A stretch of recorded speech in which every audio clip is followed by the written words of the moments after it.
اللہ تعالیٰ کو آپ کی کون سی عطا بھا جائے یہ آپ بھی نہیں جانتے۔ وہ ایک شخص تھا جو جگتوں کی بدولت بڑا ہی مشہور تھا، ایک دوسرے کو ہنسانے کی بدولت بڑا ہی مشہور تھا۔ ایک دن یہ جگتی شخص اپنے مرشد کریم کے پاس آیا، کہنے لگا مرشد مجھے حج پہ جانے کا بڑا ہی شوق ہے، آپ کرم نوازی کریں مجھے حج پہ بھیج۔ مرشد کریم نے فرمایا اور تو نے وہاں جا کر کیا کرنا ہے، تیرا کیا کام حج پہ، تو نے وہاں جا کر یہی جگتیں مارنی، تو نے عبادت وغیرہ تو وہاں کرنی نہیں، اللہ اللہ تو نے کرنی نہیں، تو نے یہی جگتیں مارنی ہے، ایک دوسرے کو ہنسانا ہے، ایک دوسرے کی نیکیاں خراب کرنی ہے، اور تو نے کیا کرنا ہے۔ رو کر کہنے لگا مرشد میں حلف نامہ دیتا ہوں، حلف نامے پہ لکھ کے دیتا ہوں، سائن کر کے دیتا ہوں، میں وہاں جا کر کوئی جگتیں نہیں ماروں گا، میں توبہ کروں گا، میں نمازیں پڑھوں گا، میں اللہ اللہ کروں گا، اللہ کو راضی کرنے کے لیے جا رہا ہوں، میں تمام مریدوں کے سامنے وعدہ لیتا ہوں، وعدہ کرتا ہوں کہ میں وہاں جا کر کوئی جگتیں کوئی مزاحیہ کام نہیں کروں گا۔ مرشد کریم نے اجازت دے دی، اپنے مریدوں کے ساتھ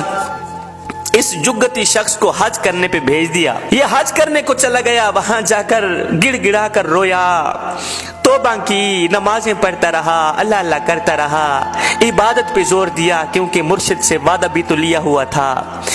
اللہ اکبر، جب ٹینڈ کرانے کی باری اس نے ٹینڈ کروایا، بال مڈوائے، سر پہ ہاتھ پھیرتا ہے بال نہیں،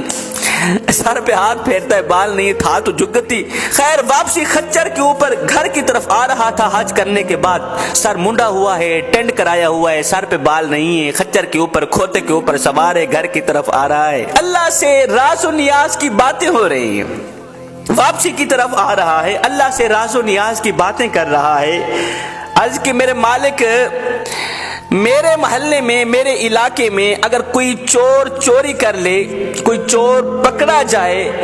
تو ہم لوگ کیا کرتے ہیں، اس چور کو کھوتے کے اوپر بٹھاتے ہیں، اس کا ٹینڈ کر دیتے ہیں، بال مونڈ دیتے ہیں، اس کا سر مونڈ کے اس کو کھوتے کے اوپر بٹھا کے گلیاں پھراتے ہیں کہ دیکھنے والا دیکھے، لوگوں کو پتہ چلے کہ یہ ہے وہ چور۔ مالک ہن ٹینڈ بھی کرا لیے، گنجا بھی ہو گیا، بال بھی مڈوا لیے تو کھوتے تے بھی بیٹھ گیا، اجے بھی بخشش نہ ہوئی، پھر گل تے نہ بنی نا۔ او میرے کریم رب، میں نے بال بھی مڈوا لیے، گنجا بھی ہو گیا، کھچر تے بھی بیٹھ گیا، اجے بھی بخشش نہ ہوئی، ابھی بھی تو نے میری بخشش نہیں کی تو پھر مزہ تو نہیں آیا نا۔ آئے دور میں بیٹھا اللہ کا ایک ولی دیکھ رہا تھا،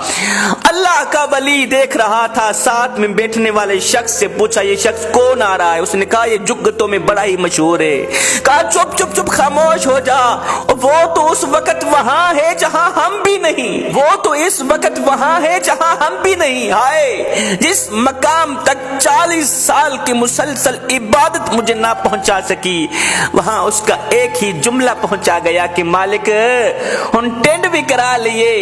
گنجا بھی ہو گیا، کھوتے تے بھی بیٹھ گیا، اج بھی بخشش نہ ہوئی، پھر غلط نہ بنی نا۔ اللہ کے ولی نے ساتھ میں بیٹھے ہوئے شخص سے کہا خاموش ہو جا، وہ اس وقت وہاں ہے جہاں ہم بھی نہیں، میں دیکھ رہا ہوں